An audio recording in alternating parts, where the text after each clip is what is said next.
Bugun biz gapiradigan ish o'ziga xos tarzda noyob. Bu mukammal jinoyat. Ishoning, bu yerda biz aslo mubolag'a qilmayapmiz. Uni fosh qilish uchun bir necha yil ketgan. Eng qiyini esa odatdagidek kim aybdor savol emas, balki bu jinoyat aynan qanday amalga oshirilgani edi. Voqea Xitoyning Gonkong shahrida boshlanadi. Bu yerda bir oilaviy juftlik yashardi. Erkak Alex Kim, ayol Anna Kim. Tashqaridan qaraganda ularning hayoti mukammaldek ko'rinadi. Ikkalasining ham obro'li ishi, katta oilasi va juda yaxshi moliyaviy ahvoli bor. Eng muhimi, bularning barchasiga ular o'z mehnati bilan erishgan. Alex Kim ham, Anna Kim ham aslida malayziyalik. Ular aynan o'sha yerda tanishishgan. Ikkalasi ham tibbiyot universitetida tahsil olgan. Tibbiyotga bo'lgan qiziqishlaridan tashqari ularni yana ko'plab umumiy jihatlar birlashtirardi. Ekzotik taomlar, sayohatlar, konsertlar va yana boshqa ko'plab qiziqishlar. 1992-yilda ular turmush qurishdi. Oradan bir necha yil o'tib, ularning qizi Mia dunyoga keldi. Qiz tug'ilgandan ko'p o'tmay, Alex Kim universitetni muvaffaqiyatli yakunladi. U allaqachon turli seminarlar va ilmiy maqolalar bilan ajralib turgan. Juda istiqbolli mutaxassis. Shu sababli unga xorijdan, Gonkongdagi Shahzoda Wells shifoxonasidan ish taklif qilishdi. 1997-yilda oila Xitoyga ko'chib o'tdi. Odatda bunday shartnomalar 1 yilga tuziladi. Ammo bir necha oy ichida shifoxona rahbariyati Alex Kimni tanlashda adashmaganini tushundi. U bilim, professionalizm va kuchli xarizmani o'zida mujassam etgan inson edi. Do'stona ochiqko'ngillik, atrofdagilar bilan tez chiqib ketadigan shaxs. Shu bois uning imkoniyatlari tobora kengaya boshladi. U Gonkong Xitoy universitetida professor bo'ldi. Shu bilan birga shifoxonadagi ishini ham davom ettirdi. Vaqt o'tib katta hurmat va yuqori mavqega ega bo'ldi. Anna Kim ham juda bilimli ayol edi. U ham universitetni a'lo baholarga bitirgan, bir muddat shifoxonada ham ishlagan. Keyinchalik er-xotin Anna ishini tashlab, uy va bolalarga e'tibor qaratishini ma'qul ko'rishdi. Chunki oila kengaya boshladi. Miyadan keyin yana 3 farzand tug'ildi. Qizlari Lina va Kira hamda o'g'li Max. Keyingi yillarda Kimlar oilasining hayoti tobora yaxshilanib bordi. Alex Kimning universitet va shifoxonadagi faoliyati yaxshi daromad keltirardi. Oila katta 3 qavatli uy ham sotib oldi. Shuningdek, tez-tez sayohat ham qilishardi. 2015-yilgacha hammasi juda a'lo ketayotgan edi. Aynan o'sha yili bu oila tarixini butun dunyoga tanitgan voqea sodir bo'ldi. 2015-yil 22-may.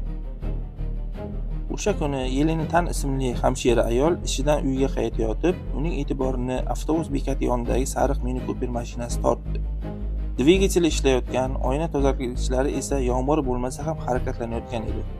Avvaliga Yelena bunga ahamiyat bermadi. Ehtimol haydovchi qisqa muddatga to'xtagandir deb o'yladi. Shu kuni yana 2 marta yo'ldan o'tdi. Mashina joyidan qimirlamagan. Kechqurun Yelena yugurish uchun tashqariga chiqqanda Mini Cooper hali ham o'sha yerda turardi. Qiziqishi ustun kelib mashinaga yaqinlashdi. Ichkariga qarab 2 ayolni ko'rdi. Biri o'rta yoshli, ikkinchisi juda yosh edi. Ular o'rindiqlarda qimirlamay yotishardi. Yelena bir necha marta oynani taqillatdi. Javob bo'lmadi. U eshikni ochib ayollarni uyg'otishga urindi, ammo hech qanday reaksiya yo'q. Tibbiyot xodimi sifatida darhol pulsini tekshirdi. Ikkala ayolning ham yurak urishi juda sust edi. Zudlik bilan tez yordam chaqirildi. Ayollar kasalxonaga olib borildi. Shifokorlar bor kuchini ishga solib, ammo ularni qutqarib bo'lmadi. Ikkalasi ham o'sha kuni vafot etdi. Keyinchalik aniqlanishicha, mashinadagi ayollar 47 yoshli Anna Kim va uning 16 yoshli qizi Lina edi. Eng achinarlisi shundaki, ular olib kelingan kasalxona aynan Alex Kim ishlaydigan shifoxona edi. Anna Kim va uning qizi Lina vafot etgandan so'ng politsiya darhol voqeani tekshirishga kirishdi. Avvalo bu holat yo'l transport hodisasi bo'lishi mumkin degan taxmin ilgari surildi. Chunki ayollar mashina ichidan topilgan. Ammo bu versiya tez orada rad etildi. Avtomobilda hech qanday ko'rinadigan shikast yo'q. Shu sababli asosiy savol, ular nimadan vafot etdi? Dastlabki sud tibbiy ekspertiza paytida patologanatom deyarli hech qanday jarohat topmadi. Tanalarda kesish, ko'karish, urilish yoki tashqi zo'ravonlik izlari yo'q edi. Biroq bitta juda muhim detal bor. Har ikkala ayolning terisi g'ayrioddiy tarzda qizil rangda. Oddiy odam buni sezmasligi mumkin, ammo tajribali patolog uchun bu aniq signal. Bu uglerod oksidi, is gazi bilan zaharlanish belgisidir. Bu gaz yonish jarayonida hosil bo'ladi. Masalan, yoqilg'i yonishida. Eng xavfli tomoni shundaki, u rangga ham hidga ham ega emas. Keyinchalik laboratoriya tekshiruvlarida bu xulosa tasdiqlandi. Anna Kim va Lina qonida is gazining o'ta yuqori miqdori topildi. Demak, ularning o'lim sababi aniq, is gazidan zaharlanish. Ammo bu faqat boshlanishi. Eng murakkab savollar hali oldinda turardi. Is gazi mashina saloniga qayerda va qanday kirgan? Tergovchilar Kimlar oilasining uy xodimasini so'roq qilganda quyidagilar aniqlandi. Anna Kim 2 kichik farzandi Kira va Maxni maktabga olib borgan. So'ng uyga qaytgan. Bu paytda Lina uyda bo'lgan. Soat taxminan 12:30 da Alex Kim ishga ketgan. Oradan 1,5 soat o'tgach, taxminan 10:00 atrofida Anna Kim va Lina sariq Mini Cooperga o'tirib, avval do'konlarga borishni, keyin esa kichik bolalarni maktabdan olib kelishni rejalashtirishgan. Linaning do'stlariga yozgan xabarlari asosida tergovchilar aniq vaqtni ham belgilashdi. Ayollar uyidan 10:15-20 atrofida chiqib ketishgan. Shu yerda ish g'ayrioddiy tus ola boshladi. Kimlar uyi bilan mashina topilgan joy orasidagi masofa atigi 1,5 kilometr. Mashinada bu yo'lni bosib o'tish uchun 4 daqiqadan ko'p vaqt ketmaydi. Ammo is gazidan zaharlanib o'lish uchun hatto minimal xavf konsentratsiyasida ham odam kamida 15-20 daqiqa nafas olishi kerak. Bu nimani anglatardi? Agar Anna Kim va Lina deyarli darhol hushidan ketgan bo'lsa, hatto eshik yoki oynani ochishga ham ulgurmagan. Demak, mashina ichidagi is gazi miqdori odatdagidan ancha yuqori bo'lgan. Shunda mantiqiy savol paydo bo'ladi. Agar avtomobil soz holatda bo'lsa, bu qadar ko'p is gazi qayerdan paydo bo'ldi? Dastlab tergovchilar avtomobilning o'zida nosozlik bo'lishi mumkin deb taxmin qilishdi. Mini Cooper bir necha oy davomida qayta tekshirildi. Dvigatel chiqindi tizimi, barcha texnik qismlar sinchkovlik bilan ko'rib chiqildi. Hatto Germaniyadagi zavoddan maxsus mutaxassislar ham keltirildi, lekin avtomobilda bironta ham nosozlik topilmadi. Bu xulosa tergovni yana murakkablashtirdi. Agar gaz mashinaning o'zidan chiqmagan bo'lsa, demak bu tasodif emas. Kimdir ayollarni atayin zaharlagan. Ammo qanday qilib? Mashina ichida bunga sabab bo'ladigan hech qanday moslama topilmagan. Ish butunlay boshi bet ko'chaga kirib qolgandek tuyuldi. Shundan so'ng tergovchilar ayollarning shaxsiy hayoti bilan chuqurroq tanisha boshlashdi. Avval e'tibor 16 yoshli Linaning hayotiga qaratildi. U aynan o'smirlik davrini boshdan kechirayotgan. Mashhur va muvaffaqiyatli insonning farzandi bo'lish tashqaridan qaraganda faxrli, ammo ichkaridan bu ko'pincha katta bosim degandir. Alex Kim qizining kelajagini allaqachon belgilab qo'ygan. U Lina albatta shifokor bo'lishi kerak deb hisoblardi. Ammo Linaning o'zi bunday yo'lni xohlamasdi. U san'at, rasm chizish va ijodiy sohalarga ko'proq qiziqardi. Bu farq oilada tez kelishmovchiliklarga sabab bo'lardi. Ota-onasi undan o'qishga ko'proq vaqt ajratishni, musiqa va rasmni esa ikkinchi o'ringa qo'yishni talab qilishardi. Hatto Alex Kimning o'zi ham politsiyaga bergan ko'rsatmasida o'limidan oldingi oxirgi suhbat ham ana shu mavzuda bo'lganini aytdi.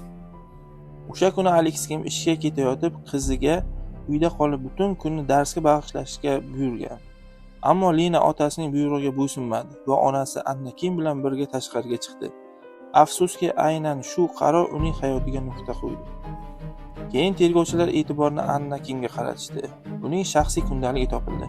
Bu kundalik tergovchilar uchun uning ichki dunyosiga ochilgan deraza bo'ldi.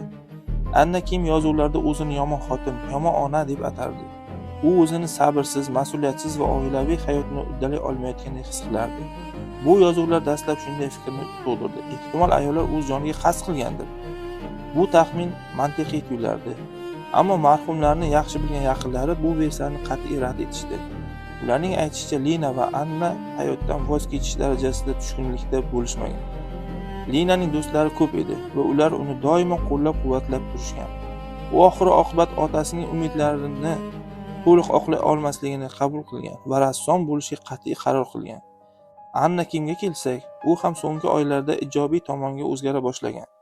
Shaxsiy rivojlanish bo'yicha treninglarga qatnashgan, psixolog bilan ishlay boshlagan. Atrofdagilar uning avvalgidan sokinroq, ishonchliroq va baxtliroq bo'lib qolganini aytishardi. Shuning uchun tergovchilar o'z joniga qasd qilish versiyasini rad etishdi. Yaqinlar aytgan yana bir gap politsiyani jiddiy o'ylantirdi. Ularning fikricha, Lina va Anna Kim boshidan kechirgan muammolar tasodifiy emasdi. Bu muammolar bitta aniq shaxs bilan bog'liq. Bu shaxs oila boshi Alex Kim edi. Anna Kimning opasi birinchi bo'lib politsiyaga murojaat qildi. U Alex Kim tashqaridan juda yoqimli, muloyim va aqlli inson bo'lib ko'rinsa-da, uyda u butunlay boshqa odam ekanini aytib berdi. Nihoyatda talabchan, farzandlariga ham ayniqsa xotindan mukammallikni talab qilardi. U bolalariga yaxshi hayot berganini ko'p bora eslatib, buning evaziga ular undan minnatdor bo'lishi shart deb hisoblardi. Eng og'ir munosabat aynan Anna Kimga qaratilgan edi. Oiladagi har qanday muammo uchun Alex Kim aynan uni ayblardi. Hatto bolalarining o'qishdagi eng kichik xatolar ham Anna Kimning aybi deb ko'rilardi. Masalan, Alex Kim farzandlari albatta mandarin tilini mukammal bilishi kerak deb qaror qilgan. U bu mas'uliyatni to'liq Anna Kimning zimmasiga yuklagan. Anna Kimning o'zi bu tilni yaxshi bilmasdi. U harakat qilardi, ammo yetarli natija bo'lmasdi. Natijada Alex Kim barcha muvaffaqiyatsizliklar uchun yana xotinini ayblardi. Hatto keyinchalik u bolalarga dars berish uchun o'z aspirantlardan birini uyga olib kelgan. Shunga qaramay u hatto begona odamlar oldida ham Anna Kimni kamsitishdan to'xtamasdi. Aynan shu doimiy bosim Anna Kim kundaligida o'zini yomon ona va yomon xotin deb yozishga sabab bo'lgan. Esingizda bo'lsa, avvalroq Alex Kim bolalariga mandarin tilini o'rgatish uchun universitetdagi aspirantlaridan birini uyga olib kelgani haqida aytgandik. Bu ayolning ismi Safiya Li edi. Dastlab u faqatgina farzandlar uchun repetir sifatida ko'rilgan. Ammo keyinchalik ma'lum bo'lishicha, u Alex Kim hayotida ancha muhimroq rol o'ynagan. Safiya Li va Alex Kim o'rtasidagi munosabatlar qisqa muddatli emasdi. Ularning yashirin romani 10 yildan ortiq vaqt davom etgan. Alex Kim Safiya uchun alohida kvartira ham sotib olgan. Ular aynan o'sha yerda uchrashib yurishgan. Bunday sirni abadiy yashirishning imkoni yo'q edi. Anna Kim uzoq vaqt davomida erining xatti-harakatlaridan shubhalanib yurgan, ammo Alex Kim har safar buni inkor qilgan. Shunga qaramay, oxir-oqibat Anna erining xiyonatini isbotlovchi aniq dalillarni topgan. Alex Kim bu safar hammasini tan oldi. Ammo u shu holatda ham o'z aybini zimmasiga olmadi. U yana Anna Kimni aybladi. Go'yoki u yomon xotin va yomon ona bo'lgani uchun shunday holat yuz berdi. Bu oilada navbatdagi katta inqirozga sabab bo'ldi. Alex Kim bolalarni asta-sekin onalariga qarshi qo'yishga harakat qildi. U Safiya Li'ni ularning hayotiga kiritishga, bolalar uni ona sifatida qabul qilishini xohlardi. Bu esa Anna Kim uchun ruhiy jihatdan eng og'ir davr bo'ldi. Biroq avval aytib o'tilganidek, u asta-sekin o'zini qo'lga ola boshladi. Psixologga murojaat qildi, shaxsiy rivojlanish bo'yicha mashg'ulotlarga qatnay boshladi. Dastlab buni Alex Kim uchun oilani saqlab qolish umidida qilgan edi, ammo vaqt o'tib muammo o'zida emasligini tushundi. U yana o'zini baxtli qiladigan narsalarni eslay boshladi. Farzandlari, do'stlari, shaxsiy qiziqishlari. Ana shu jarayonda Anna Kim muhim bir qarorga keldi. 2014-yilda u ajrashishga qaror qildi. Dastlab Alex bu qarorga rozi bo'lgandek ko'rindi. Hatto ajrashish jarayoni rasmiy ravishda boshlanib ham ketdi. Oradan vaqt o'tib, Alex fikridan qaytdi. Buning sababi esa sevgi yoki pushaymonlik emas. Yurist unga aniq tushuntirdi. Ajrashish holatida Anna Kim umumiy mol-mulkning bir qismini oladi. Bolalar katta ehtimol bilan onasi bilan qoladi. Alex Kim esa aliment to'lashga majbur bo'ladi. Ana shu nuqtadan boshlab Alex Kim ajrashishga qat'iy qarshi chiqdi. Keyingi yarim yil davomida ular rasmiy jihatdan er-xotin bo'lib qolishdi, ammo amalda bir-biriga begona edi. Ular alohida xonalarda uxlar, faqat zarur bo'lganda asosan bolalar masalasida gaplashishardi. Bu holat Anna va Lina halok bo'lgunga qadar davom etgan. Tergovchilar uchun bu ma'lumotlar nihoyatda muhim edi, chunki shu paytgacha Alex deyarli shubha ostiga olinmagan.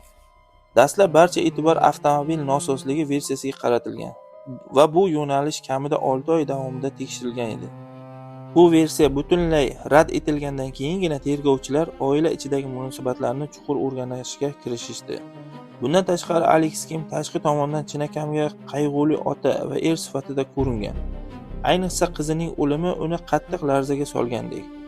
Shu sababli uzoq vaqt davomida hech kim uni jiddiy gumondor sifatida qabul qilmadi. Ammo endi oiladagi yashirin voqealar ochila boshlagach, tergovchilar uchun bitta narsa ravshan bo'la boshladi. Alex kamida Annaning o'limidan aniq manfaatdor bo'lgan. Biroq eng muhim savollar hali ham ochiq edi. Lina nega halok bo'ldi? U aslida nishon bo'lmaganmi? Bu jinoyat qanday amalga oshirilgan? Endi tergovchilar uchun eng og'ir va eng noqulay savollar paydo bo'ldi. Agar Alex haqiqatan ham jinoyatga aloqador bo'lsa, Nega 16 yoshli Lina ham halok bo'ldi? Aleksning asosiy manfaatlari faqat Anna bilan bog'liq edi. Ajrashish, mol-mulk bo'linishi, aliment masalasi, bularning barchasi bevosita xotiniga tegishli.